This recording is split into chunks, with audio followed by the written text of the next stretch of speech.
Well, we continue to track the many aspects of COVID-19, and right now, to answer your questions about the wage subsidy bill that was passed yesterday and concerns about your finances, we've invited to the program today Elmer Kim, president of Uclid. He joins us right now in Toronto, and Jenifer Bartman, who is a business advisor and former venture capitalist, who joins us from St. Adolphe, Manitoba, just south of Winnipeg, I am told. So hello to the two of you. Good afternoon. Good afternoon. Listen, Jenifer, I want to begin with you. As I said, here we have Parliament being able to table and then pass, and then the Governor General giving royal assent to this massive wage subsidy program all in one day. First and foremost, your reaction to that? Well, I think it's exactly what's needed, because if you think about putting Canadians, business owners, and their staff first, it's really not a time to be dawdling. We need to see the parties come together for the good of all Canadians and get this passed and, start getting money into people's hands. As a business person, I'm very much in favor of good ideas, and I think that good ideas can come from just about anywhere. It's much more important to focus on the business side and, kind of manage the politics at this point. And I expect to see more of this going forward, because there's certainly more to do. Mm-hmm. Elmer, your reaction to how quickly this was able to come together? Yeah, you know what? It's a good program right now. I was hoping it was going to be here a little bit earlier than it is now. So if you look at what's happened in the U.S., what they've done in Australia, Germany, and the UK, it's all very similar. U.S. is giving about 50% incentive to keep employees still working. Australia is about 80%, Germany 60-65%. So we're all kind of like in that line. It's going to be interesting how it looks in the next, probably next 3 to 4 weeks, as the unemployment numbers either go up or kind of stabilize, whether the government goes out and tries to encourage employers to hang on to more employees rather than laying them off. Mm-hmm. Well, as you allude to, we're far from through this pandemic quite yet, and so a lot to be watching out for. But listen, right now we're getting a lot of questions from our viewers, and I'm going to begin here with Gord Davis, and he writes the following. What will happen, or what help will come for small businesses that are forced to shut down by the government due to self-isolation and social distancing? My business does not qualify for wage subsidy because we are not open, and by not being open, we can't afford to go get another loan guaranteed by the government. So talk to us about this bind that Gord Davis finds himself. I'll begin with you, Elmer. Well, I think there's a couple things to unpack here. I guess one with Gord. Whether the business is open today or not doesn't preclude him from actually getting the loan, the $40,000 loan. It's the large contingent variable there is whether or not he paid $50,000 in payroll in the prior 12 months or the prior 2019. So that's the number one consideration. I guess the number two is even if you're closed today, you can apply for for the CERB for yourself, for certain members of the employee group or the ownership group that are no longer working. And there's also as well the what I talked about earlier in terms of the CEBA. There's a lot of acronyms floating around, but the Canada Emergency Business Loans. So I think there's a couple options to go through. It's a little bit complicated, but if you go to the Canada website, it does delineate very, very simply what you are actually eligible for. Mm-hmm. Okay, let's bring in another question now. This is from Joanne Williams, and she writes the following. I am a small business owner with contract employees. I do not have a payroll number and do not submit remittances. I currently do not qualify for CERB, wage subsidy benefit, nor small business loan. All seem to be based on a payroll number. My business is currently closed. What are my options? Jenifer, do you want to try to tackle that one? So a couple of things to point out here. One would be if the individuals that work with her business are contractors, which would classify them as self-employed. If you do have a look on the Government of Canada website, you can see that the CREB, which is the Emergency Response Benefit, the $2,000 payment does apply to eligible self-employed individuals. So that is one option for them. The other thing that I would point out, and this is a bit more of a general comment for business owners to think about, is remember that the Canada Revenue Agency does have a test for those who are contract workers versus those who are deemed to be employees. So business leaders who find themselves in this situation might want to have a look at that just so that they have a clear understanding of whether the Canadian Revenue Agency would deem their staff to be employees, which would be on the payroll and would have remittances withheld, or whether they are in fact self-employed. The third thing I would say is that this has proven to be a fluid situation.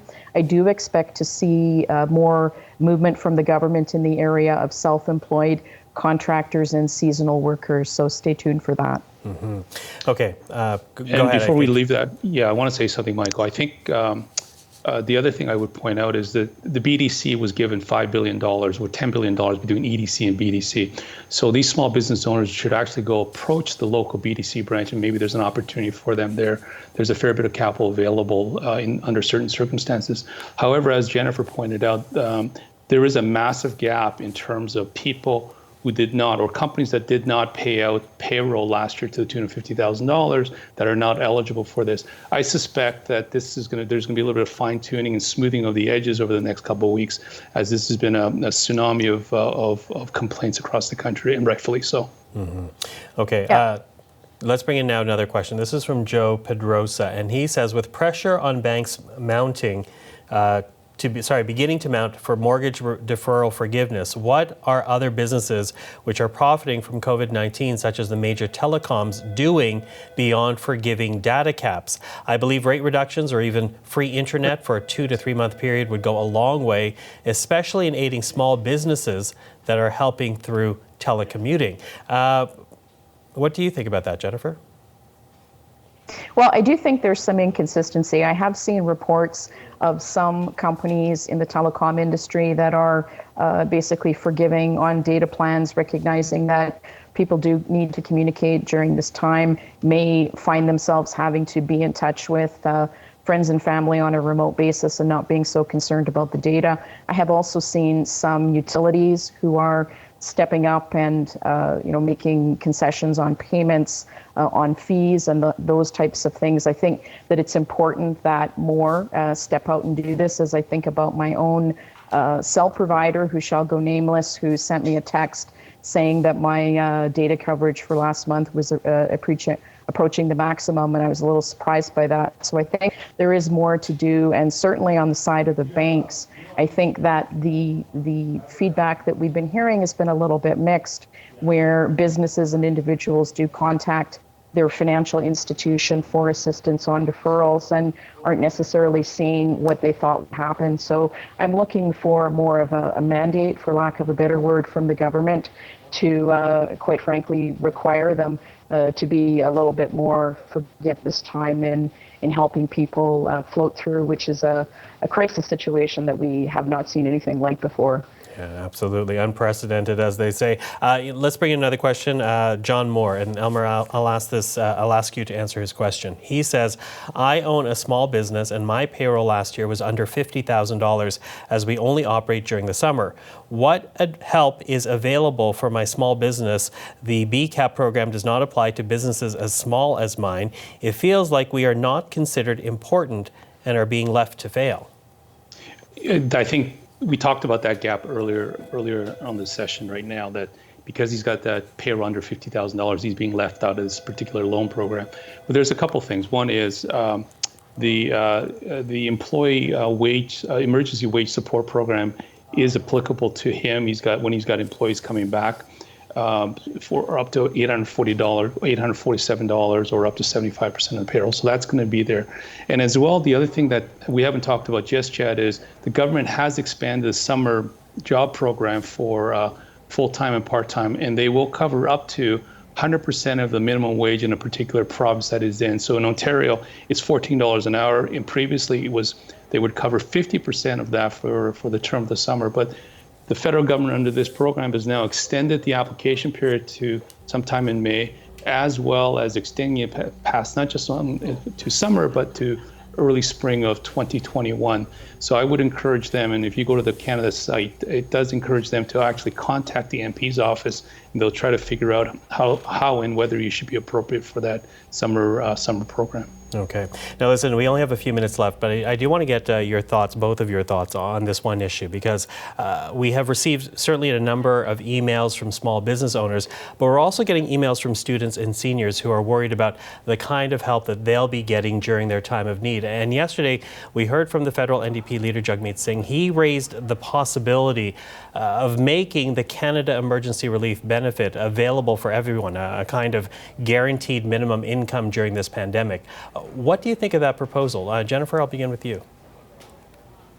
I think this is a very interesting conversation, and we're seeing the same thing happening in the U.S. right now, where really I think the focus is on getting money in people's hands to get through this crisis. As I said, it's a very fluid situation where government is trying to identify, what are all the possible situations and scenarios where people could need help. And sometimes it's difficult to identify all of those at once, and working with the financial institutions to provide relief as well. So I think the focus should be on helping people to survive this difficult period, because I think the risk is that if we don't do that well, whether it's individuals, businesses, self-employed, really anybody, quite frankly, who has an income and has bills to pay, which I think is most adults in Canada, coming out of this is going to be far worse, because we'll start to see defaults. We'll start to see businesses that can't come back,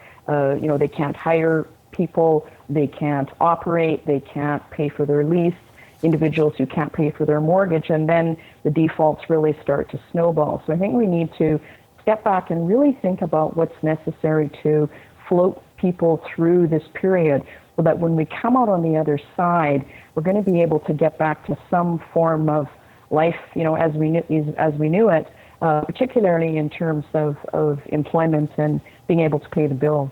Okay. Elmer, I have less than a minute. Your thoughts on that? Yeah, I'm hugely in support of what Jagmeet Singh is talking about. I think that if you go back, unwind me for the last 10 years, I've been a big proponent, big fan of universal basic income programs.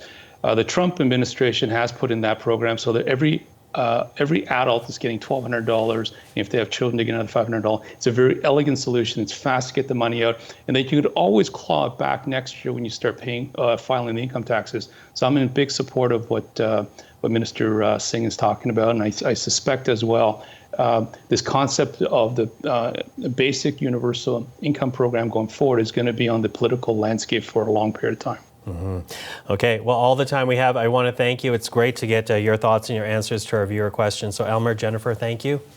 Thank you. And that's Elmer Kim, thank you. The president of Uclid, and Jenifer Bartman, a business advisor and former venture capitalist.